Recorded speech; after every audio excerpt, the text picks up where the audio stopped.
Ceiling fans are a great feature in any home. They help circulate cool air in the summer and disperse heat in the winter. But if your current ceiling fan isn't working properly or just looks old, why not replace it? It's easier than you think. Before starting any electrical work, flip the circuit breaker at the electrical box and confirm that the power is off. With the screwdriver, remove the blades on the old ceiling fan and set them aside. Now, remove any screws holding the canopy and pull it back to get at the wiring. You may have a separate switch for the light and the fan, or it may be controlled from two different locations by a three-way switch. It'd be a good idea to make some notes before proceeding. Remove the wire nuts and disconnect the wires. Unhook the down rod holding up the fan and remove the assembly. Now unscrew any brackets used to connect the old fan to the ceiling. The moving weight of a typical ceiling fan is around 35 pounds, so it needs to be properly supported. If you're replacing an old fan, don't assume it was installed right the first time.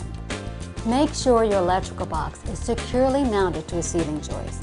If a ceiling joist is not easily accessible, you need to use a brace box.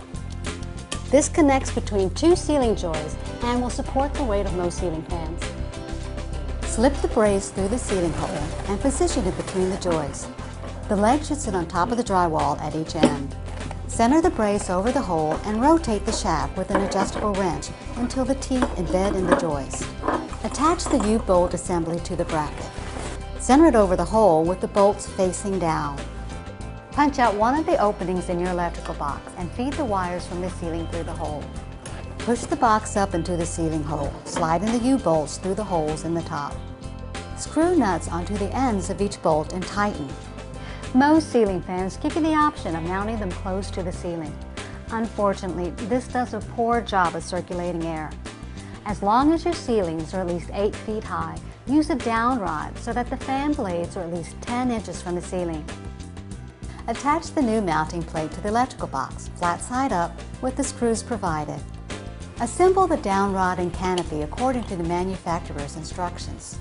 Run the wires through the down rod and tighten all the set screws.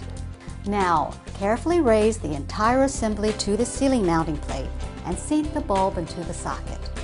This will support the fan while you're making your wiring connections.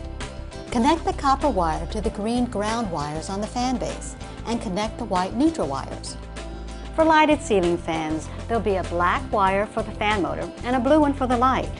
If you're using a single switch, connect them both to the black hot wire of the house.